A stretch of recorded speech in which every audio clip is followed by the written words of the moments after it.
It started with little things. A delay in his replies. A sudden rush out the door claiming team dinners that didn't include photos or stories, just vague smiles and a phone that never left his hand. We worked in the same building, just on different floors. But somehow, we felt worlds apart. His phone was always face down now, locked tighter than a vault. And that warmth in his eyes when he looked at me? It was dimming. I wasn't sure what had changed, but something had. Then came the whispers. Not from him, of course, but from the office. Overheard elevator chatter, a slip of a name. Ashley. Young. New. Too close. People said they were always laughing a little too much in meetings, lingering a little too long near the elevators. I'd hear her name like an echo in passing conversations. But I kept my expression calm, like none of it reached me. Internally, though, I was listening to every word, every shift in energy. I didn't accuse, I didn't cry, I didn't even ask. If something was happening between them, I knew the truth would show itself, eventually. I've never believed in screaming matches or tears at desks. I believed in observation, patience, strategy. If he's hiding something, I told myself, I'll find out the right way. And deep down, I already knew. I just needed the pieces to fall into place. The distance grew heavier with each passing week. He started staying late more often, casually blaming it on a new project or team deadlines, but his stories didn't hold up under light. He never mentioned names, no details, just broad strokes of corporate excuses. And when I asked if he wanted me to drop by for lunch, he always had a reason to say no.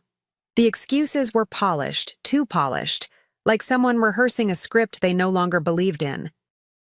I noticed how careful he became with his phone, how he'd tilt the screen away, silence it mid-message, even take it to the shower.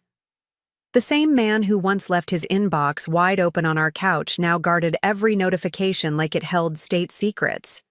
There was a tension in his shoulders he tried to hide, a flicker in his eyes when my questions got too close. He wasn't just lying. He was unraveling, and trying desperately to look composed while doing it. I started paying closer attention, not out of desperation, but clarity. I watched patterns, noted the nights he stayed late that aligned too perfectly with her floor's events. The small talk from coworkers turned into silent glances. The office had its own way of speaking, through rumors, timing, and energy shifts. I didn't confront him. I didn't need to. I could feel it in my gut, in the silence that used to be filled with love. Something was already broken. One afternoon, I caught a glimpse of them in the lobby. Too close to just be colleagues, too familiar in the way they smiled at each other. He didn't see me, but I saw enough. She laughed at something he said, touching his arm like it was natural, like she'd done it before. That laugh. It wasn't the kind you hear in meetings. It was the kind people save for after hours. And right then, I realized I wasn't imagining anything. I was witnessing it. But I didn't flinch. I kept walking, heels steady, heart hammering. Rage wasn't useful yet. I needed clarity, not chaos. I went back to my desk, answered emails, scheduled meetings, and replayed the image in my mind like a film I needed to study frame by frame. I didn't want a confrontation. I wanted understanding. I wanted the full picture, clear, undeniable. So I started watching everything from the top floor, where emotions don't cloud judgment. Because here's the thing. Betrayal is loud, even when no one says a word. And once you learn how to listen, really listen, the truth comes faster than you think. I didn't go looking for proof right away. But when the gut feeling stops being a whisper and starts screaming in your ear, you learn to trust it. I began small, just monitoring calendars, comparing schedules. That's when I noticed a pattern. Same conference room, same time, different meeting titles. Ryan and Ashley always seemed to coincidentally need the same space.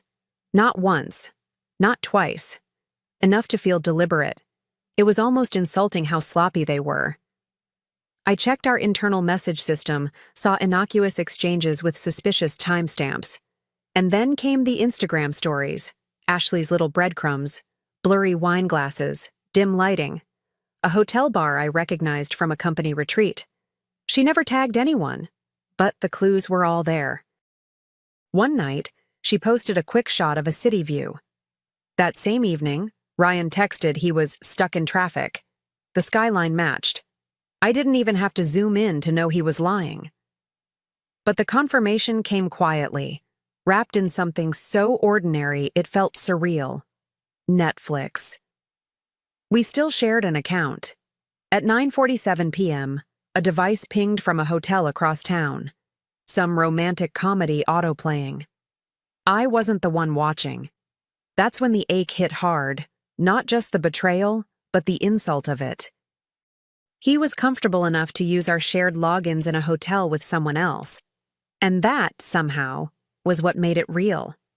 No more doubts, just clarity. I didn't cry. Not that night.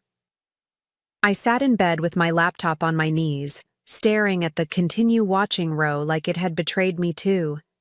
I felt hollow, like the breath had been knocked out of me but my body hadn't caught up yet. There's a strange calm that comes with certainty. It's not peace, but it's close. And in that stillness, I decided I wouldn't fall apart. Not for him, not for this. I wouldn't let his choices define the end of my story. That next morning, I walked into the office like nothing had changed. I wore the lipstick he once said made me look too confident. Good, let him feel it. I said good morning to people I barely spoke to, smiled more than usual, and from my floor, I watched them. Not obsessively, strategically. If I was going to act, it had to be with precision. No accusations, just quiet collection. Let him think I was naive. Let her think she'd won. But here's the truth, no one tells you. When a woman is silent, she's already building something. A boundary, a plan, a reckoning. And I was building mine slowly, methodically. Not because I wanted revenge, but because I wanted control. If I was going to leave, it wouldn't be with shattered dignity or unanswered questions. I'd walk out when I was ready, on my terms, and with the kind of exit no one could ignore. I started saving things, screenshots, calendar overlaps, the way their lunch breaks started syncing up like clockwork. I even made notes, timestamps, subtle behaviors, missed calls that lined up with Ashley's stories going live. It felt like watching a performance from behind the curtain, where all the illusion fell away and the truth stood naked. I wasn't hurt anymore. I was sharpened, focused. Something inside me had shifted, and there was no going back. At work, I kept my tone light, my posture easy. I laughed in meetings. I hit every deadline. But inside, I was stitching together a narrative they didn't know I was writing. Every digital trail, every lie he told with a casual shrug, every moment he underestimated me. I gathered them like threads. I wasn't just his girlfriend. I was his colleague. And he had forgotten that part. That mistake would cost him. I didn't want to make a scene. I wanted to leave a mark. The kind that doesn't erupt, it echoes. I wasn't going to scream in his face or beg for answers. No, I'd wait. I'd let it unfold naturally, under fluorescent lights and formal emails. Because if I had to endure this betrayal, I'd at least make sure I walked away with more than just closure. I'd walk away holding the pen. Most people at work didn't know my title carried weight. I wasn't flashy. I didn't flaunt connections. But I'd spent years climbing, one smart move at a time. And while Ryan was busy chasing flirtations on conference calls, I'd been building something real. What he didn't realize was that I wasn't just another employee.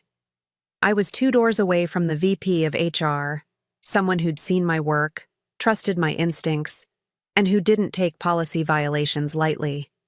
So I began my case. Quietly. thoroughly.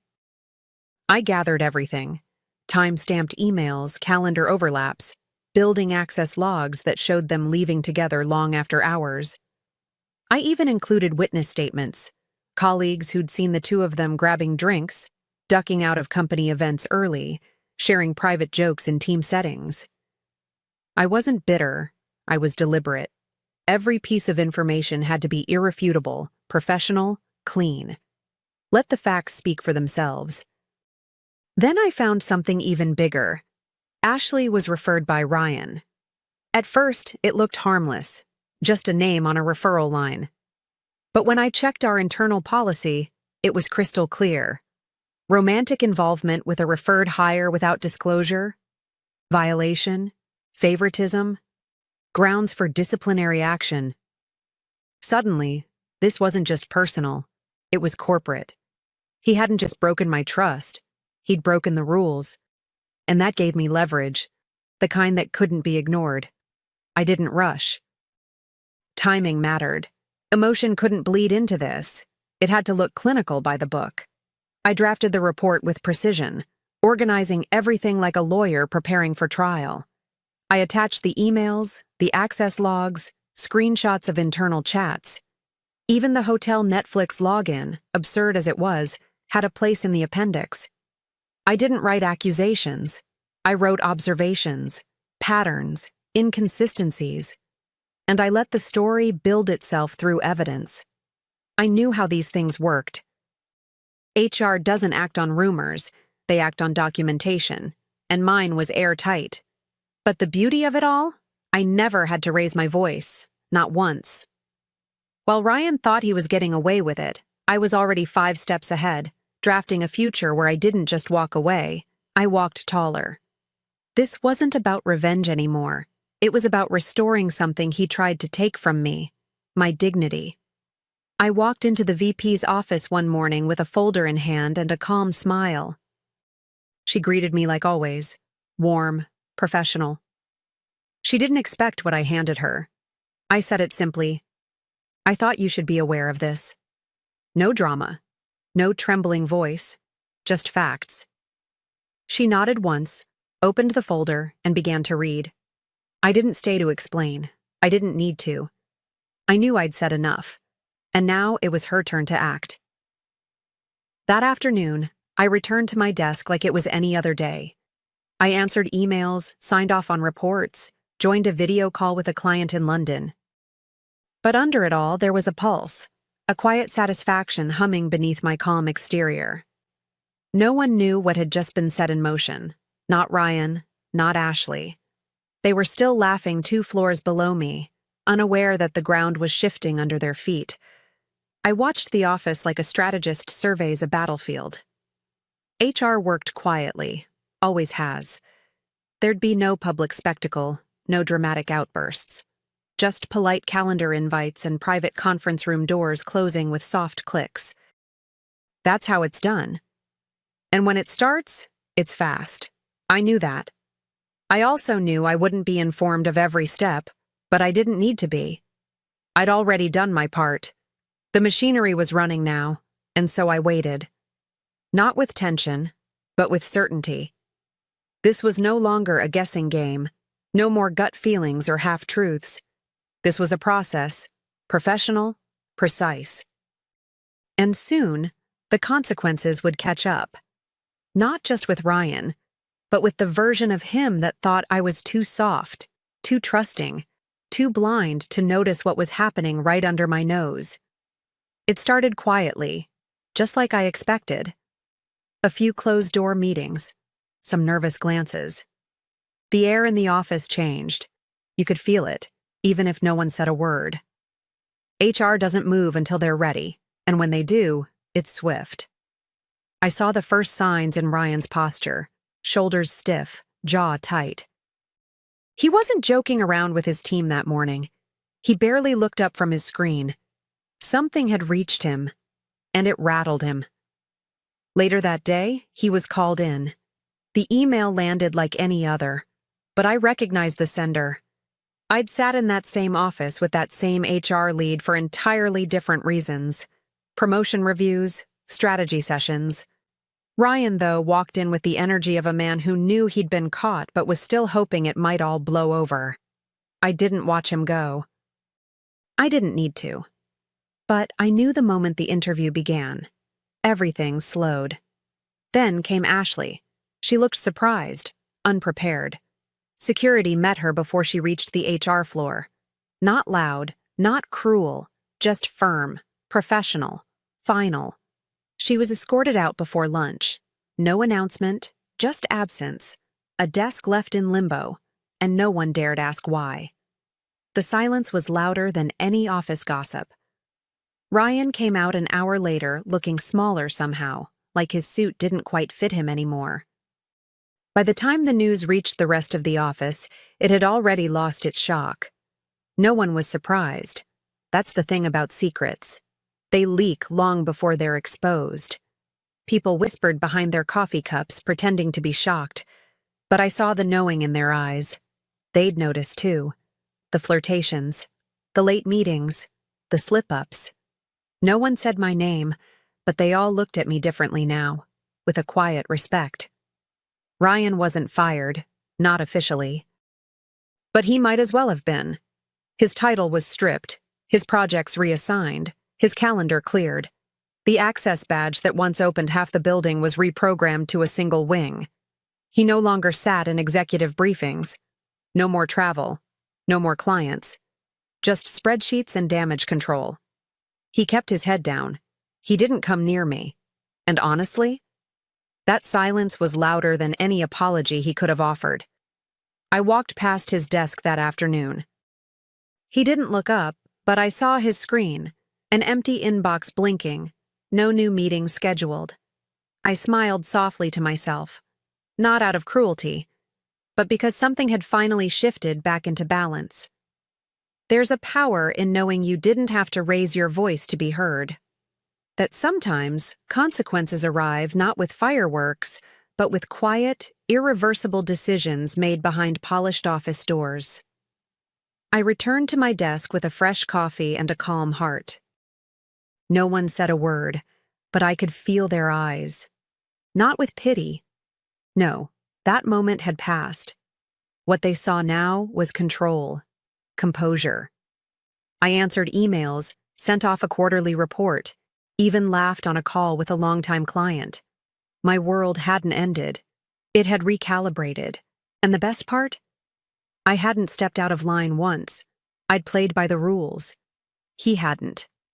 I passed Ashley's empty desk on my way to the break room. Her chair was still slightly pulled out, like someone had left in a rush. Her plant remained on the windowsill, wilting. It struck me as poetic in a way. Something brought in with so much energy now left behind to rot in sunlight. I didn't touch it. I didn't need to. That space, like the relationship they tried to build behind my back, had already died on its own. People underestimate quiet women. They mistake our stillness for passivity, our calm for weakness. But I've learned there's strength in subtlety. I didn't yell. I didn't cry. I delivered consequences in silence, wearing heels and a polite smile. And Ryan? He learned the hard way that betrayal doesn't always come with a slam of the door. Sometimes it walks right past you like you don't even exist. That night, his message came in like a final flicker from a dying match. Why would you do this? 4 words, no punctuation, no apology, just bewilderment, as if I'd blindsided him. I stared at the screen, almost amused. He still hadn't figured it out. Hadn't realized this wasn't revenge. It was a response, a mirror, a consequence. I typed slowly, deliberately. I didn't cheat. I didn't lie. I just responded. And then I turned off my phone. There was a quiet relief in that moment. Something weightless. Like unclenching a fist you didn't know you'd been holding. I didn't expect closure from him. I didn't want it. The closure came from the choices I made, from the control I reclaimed, from knowing I never stooped to his level. While he unraveled, I had already moved on, in heart, in mind, in purpose. All that remained now was the next chapter, one that didn't include him. Weeks later, I accepted an offer from a competing firm. More flexibility, better pay, and most importantly, respect. The VP herself had given me the glowing referral. "They'd be lucky to have you," she said. And for the first time in a long time, I believed it. Not because I needed validation, but because I'd earned it.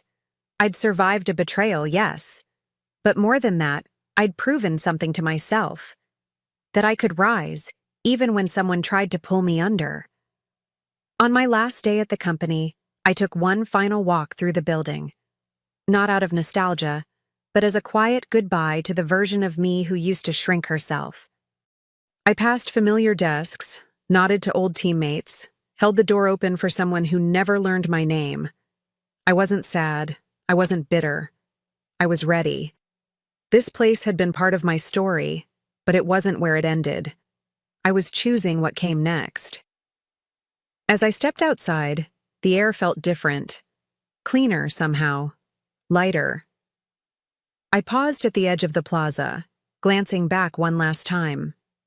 That's when I saw him. Ryan. Leaning against the wall near the loading dock, cigarette in hand.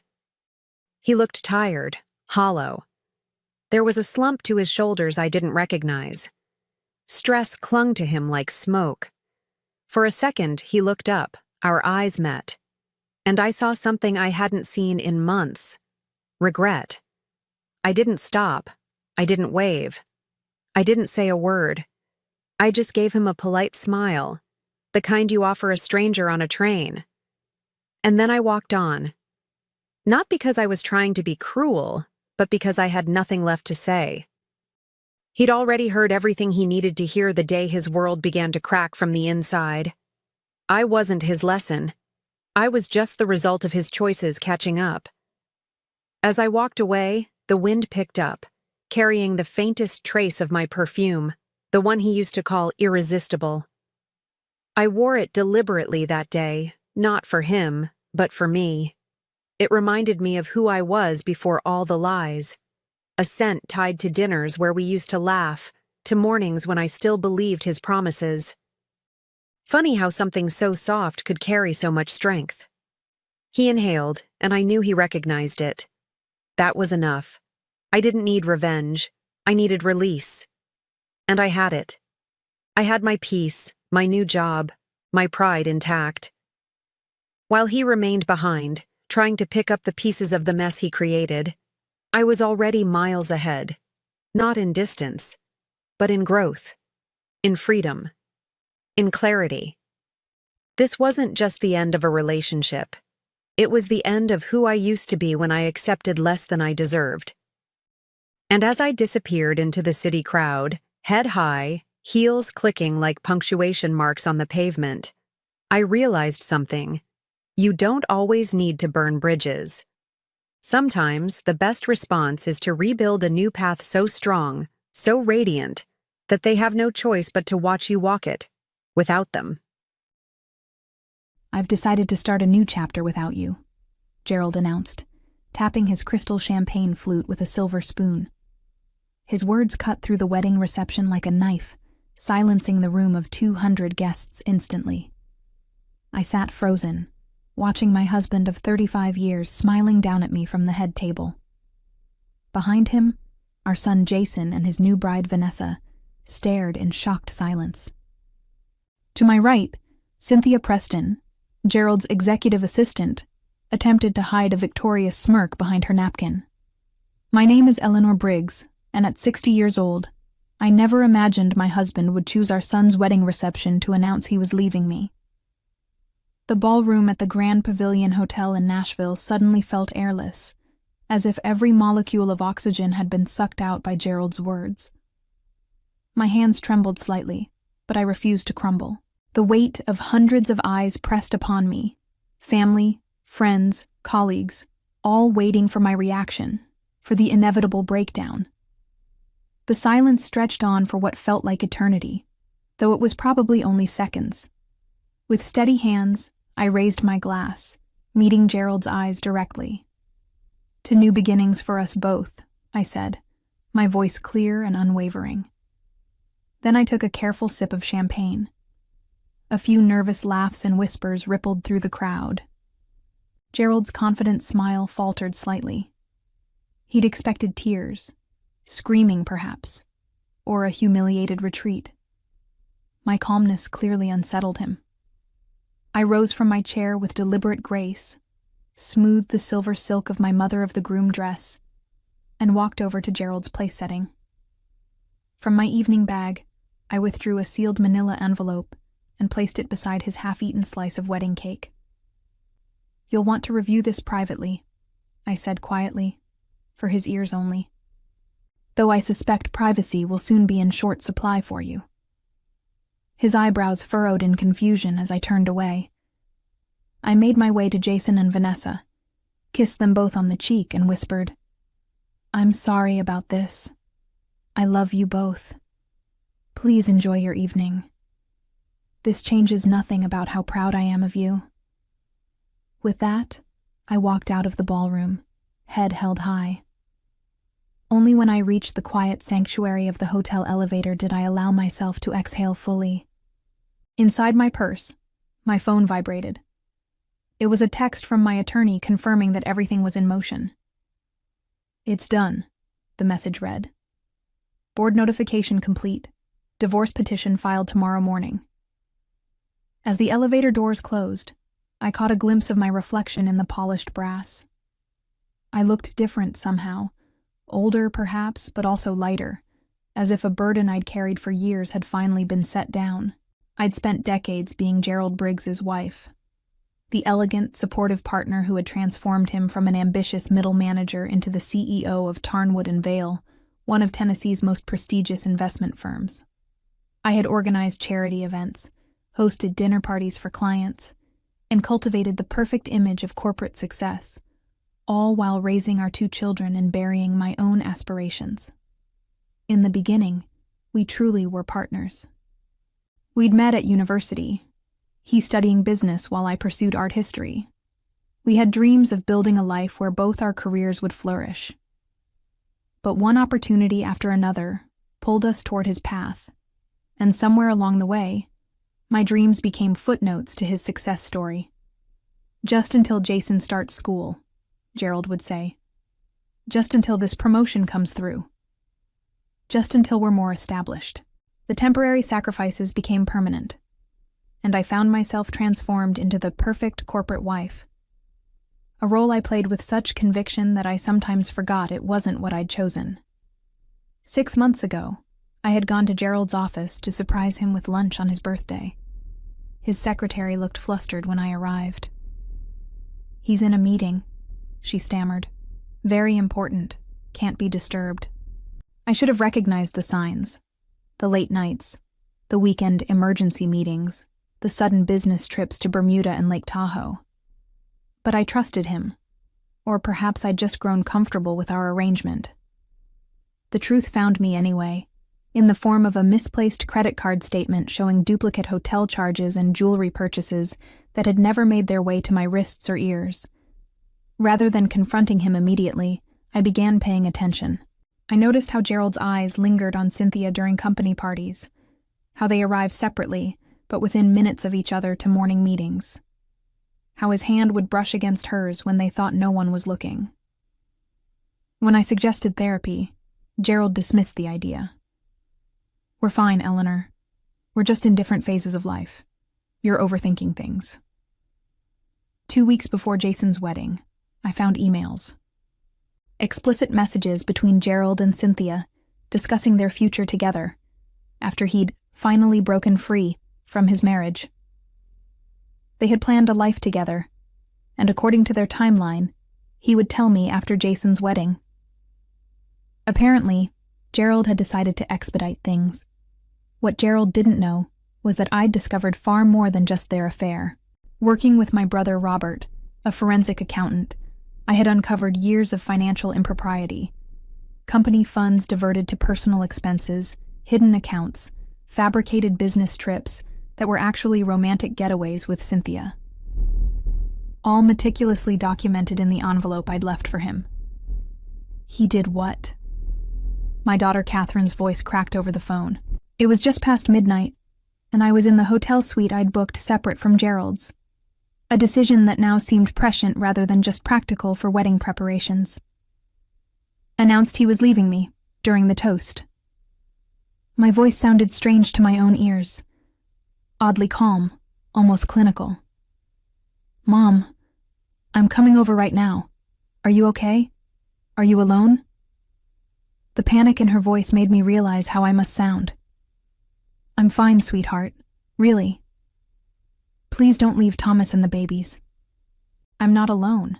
Michelle is here with me. I glanced gratefully at my oldest friend who sat beside me on the sofa, pouring another glass of wine. Michelle had followed me out of the reception, suspecting something was wrong when I'd left. Did you know? About Dad and... her? Catherine asked hesitantly. Yes. I took a deep breath. For about 3 months now. And you didn't say anything? Mom, why? The question hung in the air. Why hadn't I confronted him immediately? Why had I continued playing the role of devoted wife? The answer was complex, tied to decades of identity built around being Mrs. Gerald Briggs, of putting family peace above personal dignity, of maintaining appearances. But there was another reason, one that Catherine would soon understand. I needed time to prepare, I said finally. There were complications I needed to address first. Michelle squeezed my hand. She was one of the few people who knew exactly what I'd been doing these past months. The meetings with attorneys, the careful documentation, the strategic planning. Dad texted me, Catherine continued. He said you'd done something terrible, that you've destroyed his career and reputation out of spite. He sounded desperate, Mom. A bitter laugh escaped me. I imagine he would see it that way. What did you do? I sighed. I exposed the truth, Catherine. Nothing more or less. Your father has been embezzling from the company for years to fund his lifestyle with Cynthia. The evidence was irrefutable, so I made sure it reached the right people. Silence filled the line, before Catherine whispered, Oh, God.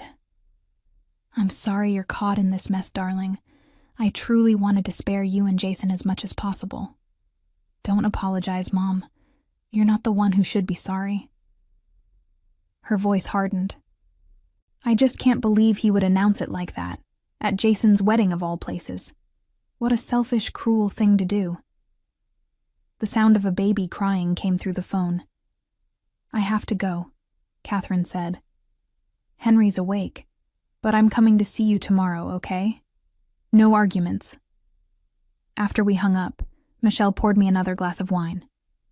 To the liberation of Eleanor Briggs, she said, raising her glass. I clinked my glass against hers. To reclaiming my life, and my name, I replied. The day after tomorrow, I would file paperwork to resume using my maiden name, Reynolds. Eleanor Reynolds. It felt both foreign and familiar, like rediscovering an old piece of myself long tucked away. The morning after the wedding brought unexpected clarity. I awoke to 32 missed calls, from Gerald, from friends, from Jason, and most surprisingly, from several board members at Tarnwood and Vale. My phone buzzed again as I was brushing my teeth. Gerald, for the 33rd time. I silenced the call and texted Jason instead. I'm fine. So sorry about yesterday. Breakfast tomorrow? His response came quickly. Dad's freaking out. What was in that envelope? The truth, I replied simply. Tell him to call his attorney instead of me. I had barely set my phone down when the hotel room phone rang. The front desk informed me that Gerald was in the lobby, demanding to come up. I'm afraid that won't be possible, I told the clerk. Please inform Mr. Briggs that any communication should go through our respective attorneys. Michelle emerged from the guest bedroom, looking sleep-rumpled but determined. What's the plan for today? I smiled, surprising myself with how genuine it felt. First, breakfast. Then I'm meeting with my attorney at 11 a.m. to finalize the restraining order. After that, I'm viewing apartments. Restraining order? Michelle raised her eyebrows. A precaution. Gerald has a temper, especially when cornered. I didn't elaborate on the times I'd hidden bruises under long sleeves after particularly heated arguments, another secret I'd kept to maintain our perfect facade. We were halfway through breakfast when my phone rang again. This time, it was Olivia Jenkins, the chairwoman of Tarnwood and Vale's board of directors.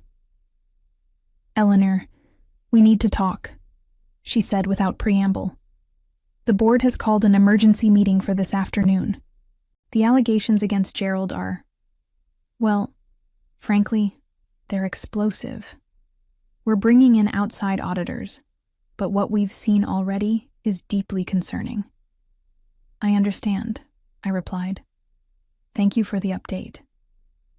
"There's something else," Olivia continued, her voice softening. "I owe you an apology. There were rumors about Gerald and Cynthia Preston that reached board level. We should have investigated more thoroughly." A chill ran through me. "How long have these rumors been circulating?" "Almost a year," she admitted. "But Gerald assured us it was nothing, and we took him at his word. I'm truly sorry, Eleanor." A year. The timeline hit me like a physical blow. I thought back to the company Christmas party last December, how the conversation had awkwardly halted when I approached groups of executives, how wives I'd known for decades suddenly seemed unable to look me in the eye. They had all known, or at least suspected, while I remained oblivious. After the call ended, Michelle studied my face. "Are you okay?" "No," I admitted, "but I will be." Later that morning, as we prepared to leave for my attorney's office, my phone chimed with a text from a number I didn't recognize. "You've made a terrible mistake. This isn't over. C. Cynthia." I showed the message to Michelle, who frowned. "You should show this to your attorney. It could be interpreted as a threat." I nodded, forwarding the message to my lawyer. As we stepped into the elevator, my phone rang again. This time it was Catherine. "Mom, I just saw Dad," she said, her voice shaking. "He's saying crazy things. That you planted false evidence, that you've been planning to ruin him for years. He says he's going to contest everything." "Of course he is," I replied calmly.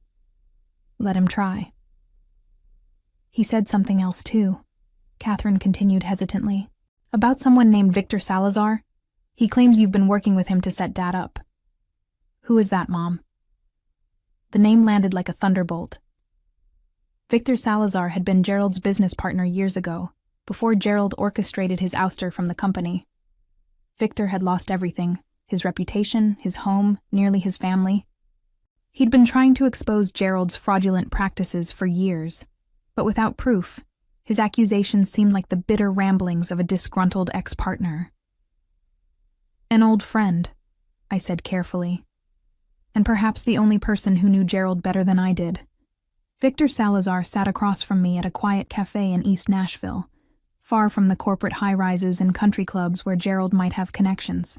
At 65, Victor looked older than his years, his once dark hair now completely silver, deep lines etched around his eyes. But those eyes still held the sharp intelligence I remembered from dinner parties 20 years ago.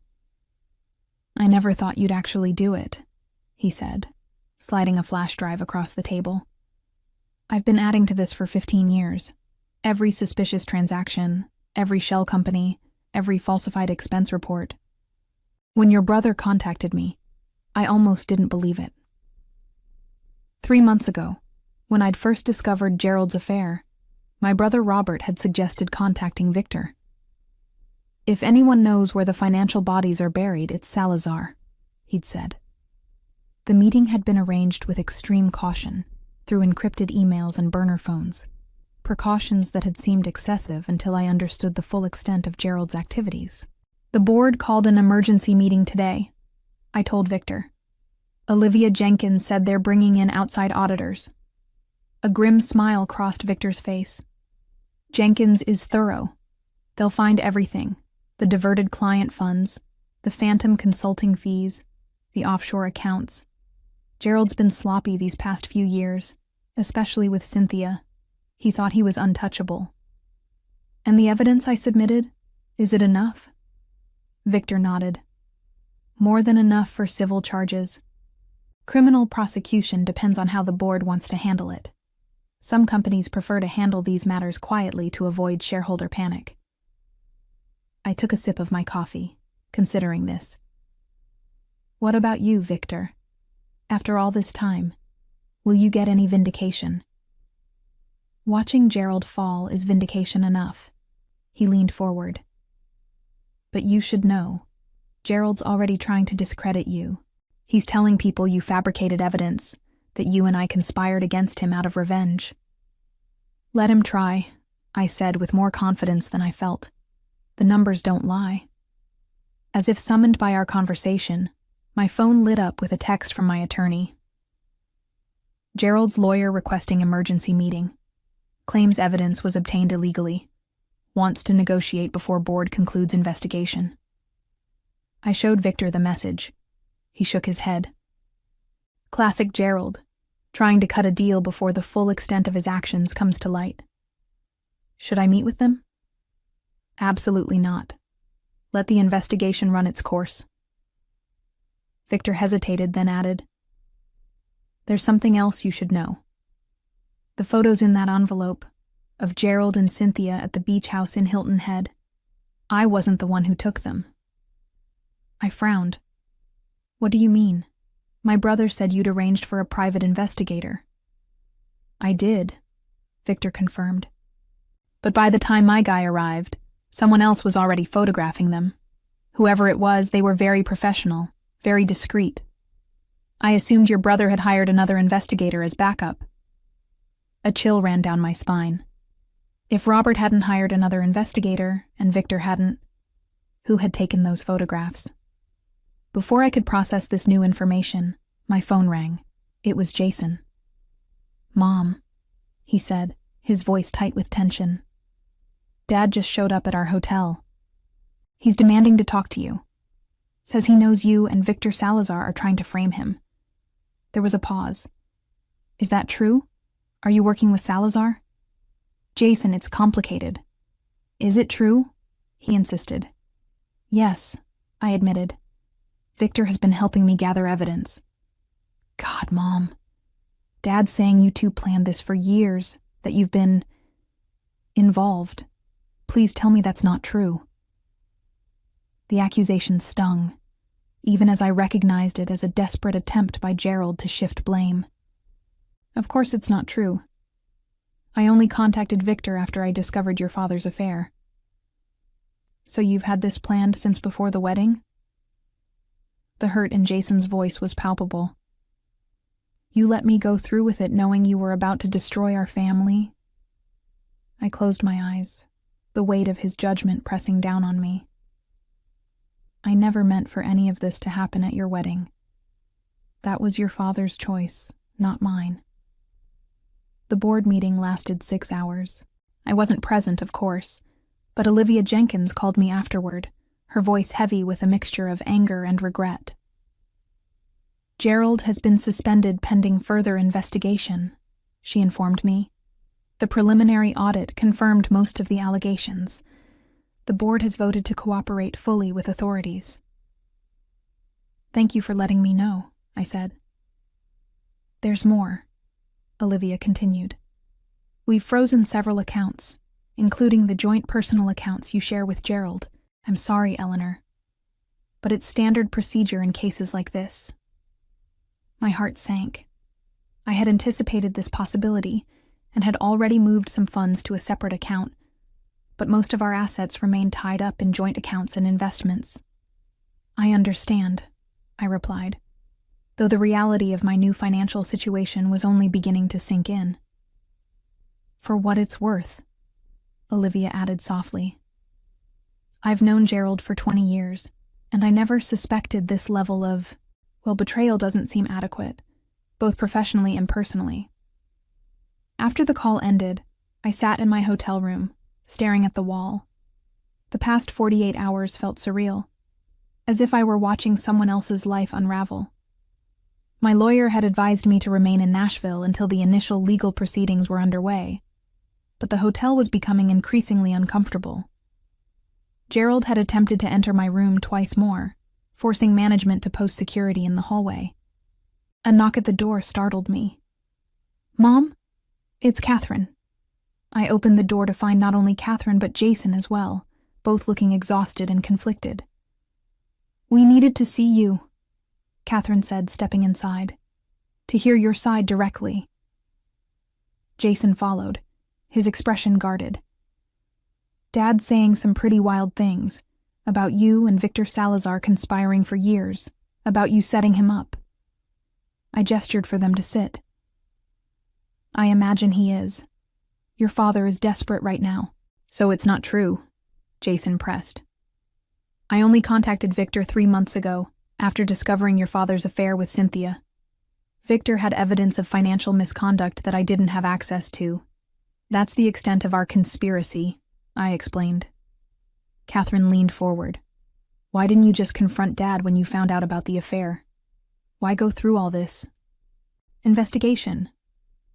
I considered how to explain the complex calculations I'd made in those first shocking days after discovering the affair. How I'd realized that a simple divorce would leave me financially vulnerable.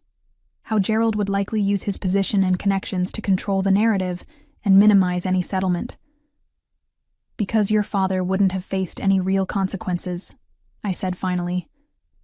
"He would have divorced me, married Cynthia, kept his job and most of our assets. I would have been left with whatever he deigned to give me." I paused, meeting their eyes. After 35 years of supporting his career at the expense of my own, after raising his children and building his social network, I deserved better than to be discarded so easily. Jason rubbed his temples. "I get that, Mom, I do. But this, what you've done, it's going to destroy him. His career is over. He might face criminal charges." "Those are the consequences of his actions, not mine," I replied firmly. "I didn't create fake evidence. I simply exposed what he was actually doing." Catherine reached for my hand. "The timing, though, during our wedding toast, that was cruel, Mom." "That was your father's decision, not mine," I reminded them. "My plan was to file for divorce quietly after you returned from your honeymoon. Gerald chose that moment to humiliate me publicly. I simply had my response ready." Jason sighed heavily. "This is such a mess. Vanessa and I haven't even opened our wedding gifts yet, and our parents are at war." "I'm truly sorry about that," I said, and meant it. "None of this is what I wanted for your wedding day." "Dad wants to meet with you," Catherine said suddenly, "to try and work things out privately before it goes any further." I shook my head. "There's nothing to work out. Everything is already in motion." "Please, Mom," Jason pleaded. "Just one meeting. For us." I looked at my children's troubled faces and felt my resolve weaken slightly. "One meeting," I conceded. "But only with lawyers present." The conference room at my attorney's office felt sterile and tense. Gerald sat across the table, looking haggard. His usually impeccable appearance now rumpled, dark circles under his eyes. Beside him sat his lawyer, a sharp-featured man named Howard Blackwell, known for representing Nashville's elite in their most unsavory moments. "Thank you for agreeing to meet, Eleanor," Gerald began, his voice lacking its usual confidence. "I think we can resolve this situation without further damage to our family." "I'm listening," I replied coolly. Blackwell cleared his throat. "My client is prepared to offer a generous settlement, the house in Nashville, half of all legitimate assets, and spousal support. In exchange, Mrs. Briggs would agree to withdraw the evidence she submitted to Tarnwood and Vales Board and sign an NDA regarding both the alleged financial improprieties and the personal indiscretions." My attorney, Diana Winters, scoffed audibly.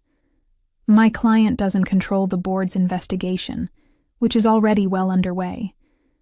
The evidence has been submitted and verified by independent auditors. You can't put that genie back in the bottle. Gerald leaned forward, desperation evident in his voice. Eleanor, please. 35 years of marriage. Doesn't that count for something? This vendetta with Victor Salazar has gone too far.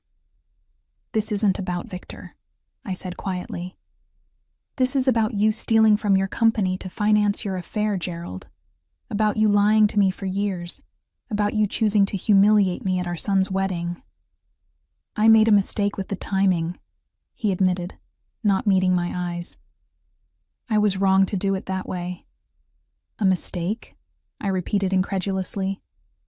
You brought your mistress to our son's wedding, seated her at the family table, and publicly announced you were leaving me. That wasn't a mistake, Gerald. That was cruelty. Gerald's face hardened. And what you've done isn't cruel. You've destroyed my career, my reputation. No, I interrupted firmly. You destroyed those things yourself. I simply exposed the truth. Blackwell intervened. Perhaps we should focus on the settlement terms. There will be no settlement, Diana interjected. My client will accept nothing less than what she's legally entitled to. Half of all marital assets, including those hidden in offshore accounts, and full financial disclosure going back 10 years. Gerald's face flushed with anger. This is about revenge, plain and simple. You couldn't stand that I found happiness with someone else, so you colluded with my enemy to ruin me. I stood up, suddenly weary of the conversation. We're done here. The fallout happened faster than I expected. 3 days after our meeting, Gerald was formally terminated from Tarnwood and Vale. The press release cited financial irregularities and breach of fiduciary duty, corporate speak that barely hinted at the extent of his misconduct. By the end of the week, the FBI had opened an investigation into possible wire fraud and tax evasion. Our joint accounts remained frozen, and Gerald had been forced to move out of our Nashville home after the court granted my petition for exclusive use. I had rented a small apartment in downtown Nashville. Nothing fancy, but it was mine alone, the first space I'd chosen entirely for myself in decades. Catherine helped me move in, bringing essentials from the house and adding small touches to make it feel like home. Have you heard from Dad? She asked as we unpacked kitchen items. Not directly, I replied. His lawyer called to say he's staying with friends since the court ordered him to vacate the house. Catherine nodded, arranging mugs on a shelf. He called me again yesterday, still claiming you and Victor set him up. She hesitated. I told him I didn't want to hear it anymore, that he needs to take responsibility for his own actions. I squeezed her hand gratefully. Thank you. Jason's still struggling, she admitted. He and Dad were always close. This has hit him hard. I know, I said softly. I never wanted to come between them. That evening, as Catherine left, I found myself alone in my new space, surrounded by boxes half unpacked. My phone pinged with a text from Michelle. Dinner tomorrow? We should celebrate your new beginning. I smiled, typing back my acceptance. Then, almost on impulse, I opened my laptop and navigated to a travel website. After browsing for a few minutes, I made a decision and booked a ticket to Florence, Italy, departing in 3 weeks.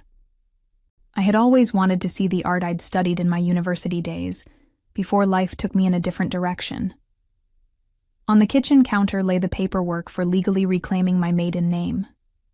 Tomorrow, I would file it. Eleanor Reynolds would be reborn, not as Gerald Briggs' wife, but as herself. The headlines in the Nashville business press were restrained but damning. Tarnwood and Vale CEO ousted amid financial scandal. Federal investigation launched into investment firm irregularities. Gerald's fall from grace was complete.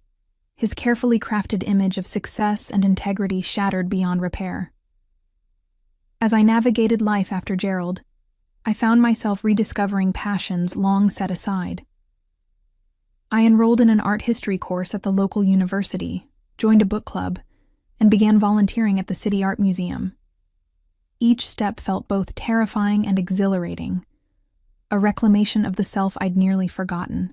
Looking back, I realized that the envelope I placed beside Gerald's plate at Jason's wedding had contained more than just evidence of his misdeeds. It held my declaration of independence, my refusal to remain a silent partner in my own diminishment. The path forward wouldn't be easy, but for the first time in decades, it was truly mine to choose.